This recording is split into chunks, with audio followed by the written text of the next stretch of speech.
Strength and conditioning, core, call it what you want, but from my experience as a coach and as an athlete, it is the hardest workout to motivate yourself to do.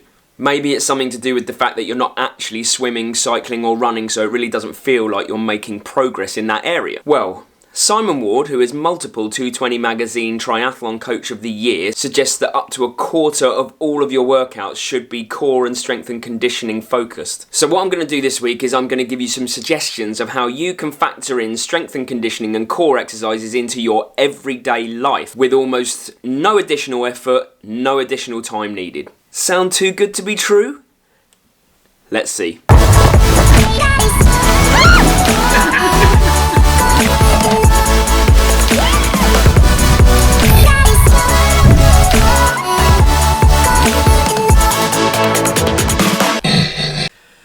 So in his excellent book Atomic Habits, James Clear suggests that to form good habits and make them last, you have to reduce the friction. To reduce the friction, you have to make something enjoyable and easy, among other things. So let's reduce the friction. In this context, friction is anything that makes the task harder to do. Every day you do things or movements over and over again. So why don't we use this to our advantage and start to build ourselves some good habits? You clean your teeth twice a day, so stand on one leg in the morning and the other in the evening. Great for ankle stability. I'm assuming you sit down at least a few times a day. Good. Now you're only allowed to stand up with one leg each time. Use stairs at work or at home? Well, slow down the movement and take 2 steps at a time. Try tying your shoelaces on one leg. Take your shoes off while squatting a minimum of 5 times. When you take the rubbish out or bring the shopping in, get some lunges in.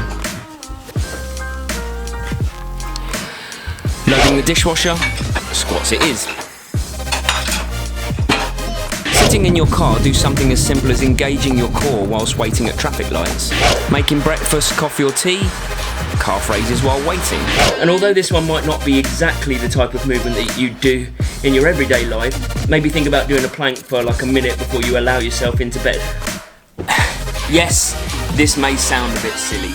It may even look a bit silly, but believe me when I say that if you start factoring this into your daily routine, making it a habit, then eventually you could be doing the equivalent of a 30 to 40 minute core or strength and conditioning workout without ever having to actually put aside some time for an actual workout. I would still recommend a focused workout, but if you are time crunched, this is the next best thing. And with any of these movements, make sure you nail the technique first. Technique is paramount. If this has helped you or added value to you in any way, I would really appreciate it if you subscribe to the channel, follow the journey. There'll be a lot more tips, hacks, advice going forwards. See you Sunday.